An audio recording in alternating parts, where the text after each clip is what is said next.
Well, hello everybody. Thank you for joining me here today in this amazing location. Wow! We're here talking about branding and everything is branded, well tagged. The point though is, would you remember any of this branding that you can see? Well, my name's Scott Georgeson. Thank you for giving me a half hour of your time, and hopefully this next 25 to 30 minutes will inspire you where your business is concerned, how you're approaching your customers and your area of branding. All right, let's start out.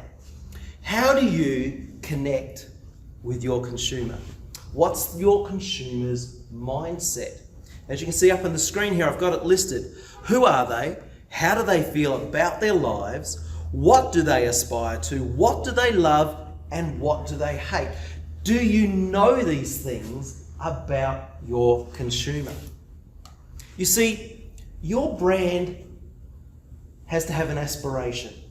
And the point is what your brand aspiring to the same thing as your consumer is aspiring to? For example, let's say we had a Formula One car driver, and he wants to win races. And we've got a Formula One engine manufacturer.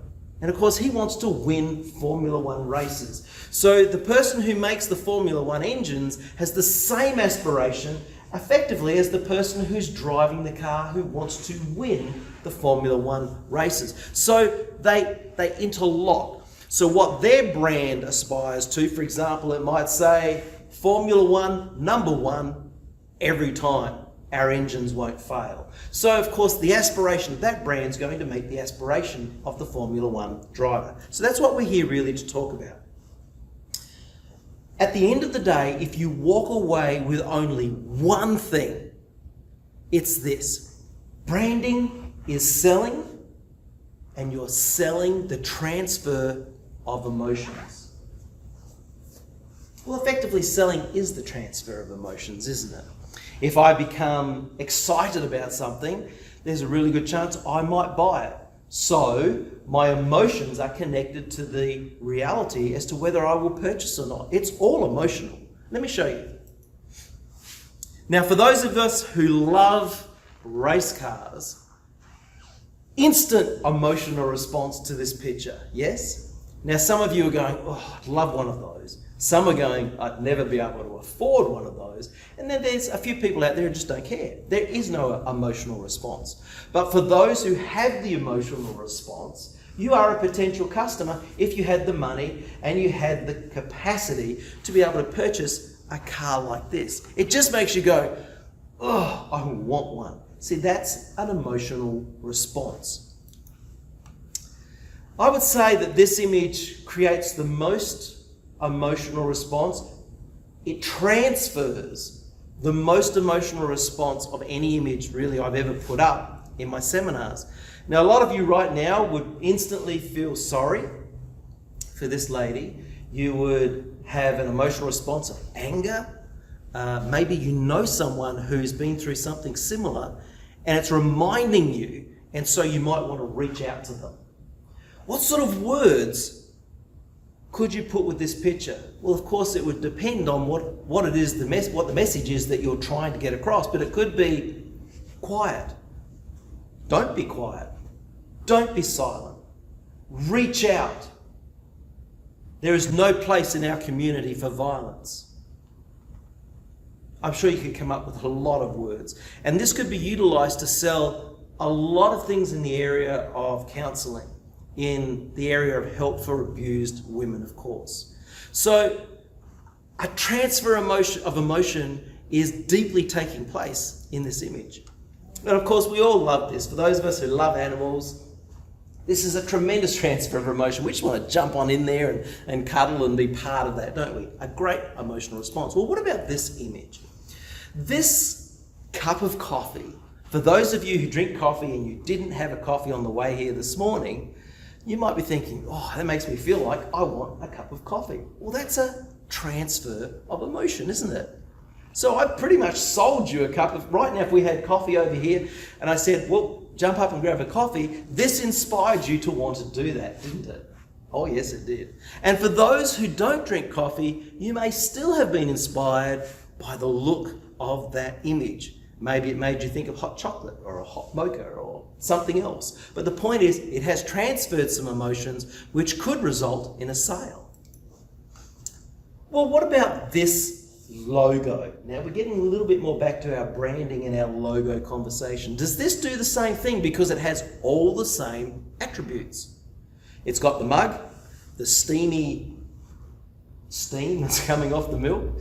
It's even got the word hot coffee, which our original image doesn't have, and yet doesn't quite create the same emotional response, does it?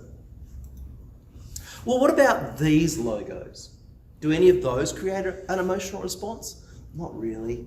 But what they do, if you were in a mall and you were walking along and you felt like a coffee, in other words, I'm not trying to convince you to buy a coffee, you already have that desire, this type of logo would help you to find my coffee shop. I might look down the mall and see one of these logos, oh, they sell coffee, let's go in there. So it does have its place, but that's the point, isn't it? What are we branding for? Are we giving somebody some information, hey, come over here? Or are we trying to inspire a sale? Oh, that makes me want a cup of coffee for sure. It's so different to those branding logos. Well, what about this image? Something we're all very familiar with, a scene from Friends. What's it got going on? A lot of things. Great colour. Isn't the colour just fantastic? Now, what about the age group? There's an age group here. See, it's not old and young. It's right in the middle there, isn't it? So this is really, really branded toward a very specific age group. And what else do we see? We see happiness, contentment, joy, laying back, relaxing, and it's all centered around what? Cup of coffee. And it's not even all that obvious. You have to look for the cups, but they're actually everywhere. Everybody's drinking coffee. The odd person drinking water who wants to be healthy, but they probably had a coffee as well. Now, if we move on, does this evoke the same emotional response as the Friends image? Not really. There's something about all that colour, but it is pointed to an age group. Is this one pointed to an age group? It would appear so, wouldn't it? But the fact it's in black and white, what do we see? Paper cups or foam cups. A wall that looks like it hasn't been painted in a very long time. It has a very strange image on it. I don't know what that is. And two reasonably intellectual people at the table having a deep conversation. Well, what does that say about this? Well, I assume it's a coffee shop because there's cups on the table. What does it say? Well, it tells me that it's old. In fact, a 75-year-old bakery in New York who decided to start selling coffee, and they believe nostalgia and the original look and feel of the bakery, now coffee shop, should be maintained. That's the selling point of the shop. So they don't want to change anything. They like their black and white photo and their little tables and their paper cups. And I don't know what colour that wall is, but we'll call it grey wall for right now. They like that. They don't want to change. And yet they want to rebrand. So I don't want to change, but I want to rebrand. There's an interesting one. Well, this is what they want to sell. This is the future. This is where they know they need to go because people are going to come in and they're going to buy a coffee and have something from the bakery with that coffee. So what do we do here? How do we solve this problem? This is branding. So Jen's Coffee House, 75 years of great conversation and the perfect cup of coffee. And of course I've taken the original black and white, which they wanted to be part of that. I've given it a small sepia tone to create nostalgia, and I don't want it to be terribly predominant. And yet I still want it to be there so that the customer can see there's something about this place that's a little different.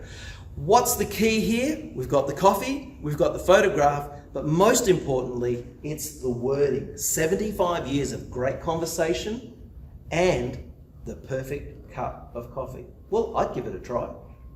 That's branding. Okay, moving along. For you, you need to discover who is Max. Max or Maxine? Well, he or she is maximum understanding of whom your customer is. If you had 100 people that were your customer, and you took Max and Maxine out of that group of 100 people, and you knew everything about them, well, you know everything about that 100 people if they are your absolute customer type. So we need to get to know Max and Maxine. What do we need to know? Everything. Age, location, relationship status, living status, education, work, car they drive, income, social life, favourite magazines, favourite TV shows, shops, hangouts, primary needs, loves, where do they shop? As much information as we can gather about Max and Maxine will in the long run help us to make sure our brand meets them. Who is this branded toward? A very specific age group. Who is this branded toward? Let's go back to Max and Maxine. So we want to know all of these things about our customer so that we can have our brand, all of our advertising materials meet them where they are at. If we know Max, we know our target group. It's as simple as that. Now, what words will connect Max or Maxine to my brand? And as you saw, Jen's Coffee Shop, we used a female name, Jen's Coffee Shop. And that in itself impacts a certain group of people. 75 years of conversation, so that nostalgic type of person, the person who may be a visitor to New York, it's a place to not only have coffee and a cake, but it's a place for maybe seeing something I've never seen before. It represents some of the history of New York. So the brand is a little different, it's a little broader, and I want business people to come in because I'm in a business district surrounded by business people. Here's what's important. How do I sell my brand? Through testimony, through stories. What strategy could you use to have someone hear one of your stories? The right colours, we saw that in Friends, didn't we? And yet the colours we saw for Jen's Coffee Shop, completely different and yet still very impactful. Video is very important. We'll talk about this next when it comes to web marketing. And making the complex easy. Well, we've been talking about coffee, so it's fairly hard to make that easier than what it is. But if you had 4 coffee shops on a street, what would make somebody come to your coffee shop? Well, you could be selling some things that are more than coffee. But here are the primaries. Is your coffee great? Is it better than the other coffee types being sold down the street? Do you drink or try your own coffee? That's a pretty important question. Secondly, is the price right? Because for some people, price is important. Are you priced for your demographic of people? What's it like standing in line in your coffee shop? What's the atmosphere like? Is it cool? Is it warm? Is it the right temperature? What's the smell like? What's the odor like? What are the colors like on the wall? There's a lot of things that contribute to, are you doing it correctly? Let's talk about web marketing now. I want to talk about web marketing quickly because I know a lot of you are transitioning to the web, or you've been on the web for a while. For some of you it's working, for some of you it's not working so well. So I'm going to give you my top points for web marketing. I've experienced this, I've done this, and it works. In Australia, I was contracted to a business called Planet Party, and they were brand new in Australia, different to here in America. And I created the website for them. We had 0 sales when I started online, nothing. In 12 months' time, I had them at 40,000 a month. So nearly $500,000 a year. Now that was just in 12 months. How do we do that? You hook with a video. In fact, what I'm going to do is I'm going to talk to you about my own website. I've created 36 e-learning courses, some of which have been on very complex subjects of programming and operating development software, some in the area of graphic design. I'll talk to you about that. I created graphic design for a particular piece of software that people struggled to use. So what I did was I found a methodology that step by step showed people how to do the things that most commonly people wanted to do with this design package. So I went and found 5 people. They were actually just friends of mine, and most of them did not use the software, although a couple did. And I had each of them tell a story. Now you could use a real person, because all I really did was have these people repeat testimonies that had been sent to me on the web. We didn't lie, we didn't make anything up. I just had to have someone speak what the testimonies were, because I couldn't get to those people. So I interviewed every single person, and I had a theme and a message that I wanted to run through the video. The theme was, I'm amazed at how easy it was to learn. Scott's method for teaching is the best I've ever seen. And I learnt quicker watching 10 minutes of one of Scott's videos than I have in 2 or 3 weeks of trying to figure out how to do it myself. So, the one other thing I wanted people to get from the video was it suits all age group, from teenagers through to much older people who may struggle in this area of technology. So the message went through. I covered multiple age groups by having different people of different ages. I covered different sectors of the industry, from making playing cards through to website design, through to desktop publishing, whatever it may have been. Both male and female, they all told the story, and then I summed that story up by saying, why don't you become part of the Click and Learn story? I will teach you in just 24 hours how to become an expert in this software. And that video worked. So what did I do? I created a funnel. So if I could get people to come to my website, that's the first one, and that's a separate conversation about SEO and how to have your website ranked and how to market your website just so people come to it. That's a separate conversation. This conversation is, how do I turn someone who's come to my website into a sale? I have to create what's called a funnel. So this video on my front page and on every other page, a link back to that video, was my hook. My hook was to get people excited. I used that through testimony, through storytelling, through exciting music, to try to make people feel like they were missing out if they didn't watch this. And I tried to convince people that in 24 hours, I will teach them what will take them forever to learn. They could go on YouTube and spend hour upon hour upon hour trying to learn for free, whereas for $149, 24 hours of training, they will become reasonably expert in their given area. After the hook, what I then wanted was to give them something free so that I could have an exchange of information. You see, really, I want to know who they are, I want their email address, I want their phone number if I can get it, and I want their name. And that way, they become someone who I know at least has some degree of interest in my product. So at the end of my video, I hook them with, would you like to watch the first 3 lessons of my training course for free so that you can have the experience yourself? Of course, that's what people wanted to do. So I had people signing up left, right, and center everywhere. Email address, name, sometimes phone number, not all the time. And so I started to create a database. And that database over years became thousands of people.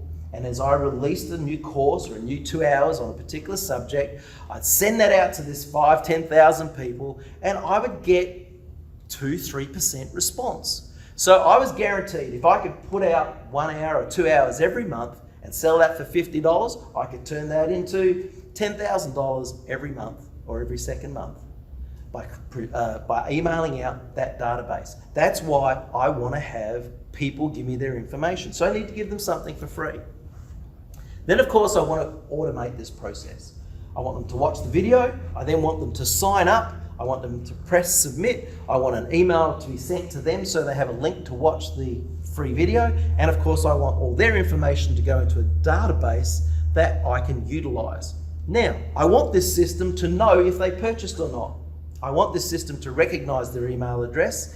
And if they haven't purchased in a week, I want my system to re-email them out in a week saying, hey, have you forgotten? You watched 3 of my lessons. Did you enjoy them? In fact, what I'd like to do right now, if you're willing to go ahead and purchase, is I will give you an extra free hour of my special speed tips on how to do whatever it might be. Or I may give away a free CD case with it, or whatever it may have been at the time. The point is, I want automation so I'm personally not involved, and I hear ka-ching going on in the background as people purchase, and out goes a link, they download the product, and I'm not involved. That's how you make money on the web. Well, finally, brainstorm, brainstorm, brainstorm. If you had a great big whiteboard, we could draw all of this up on a whiteboard and create a funnel just for you. We get people in with our video, we hook them, we have them sign up further down the funnel, we have them watch our video, we send them further emails, and hopefully we get them to the tip of the funnel where they purchase. And once someone has purchased with you, you want to turn them into a lifetime customer. This is web marketing 101. It's not hard, but if you don't know how to do it, it's not easy. That's just the truth. I would recommend you use an expert, someone like myself, a branding company, marketing company who is an expert. Well, I hope you've enjoyed this. Session 2 is coming up shortly, and I'm looking forward to that. Great.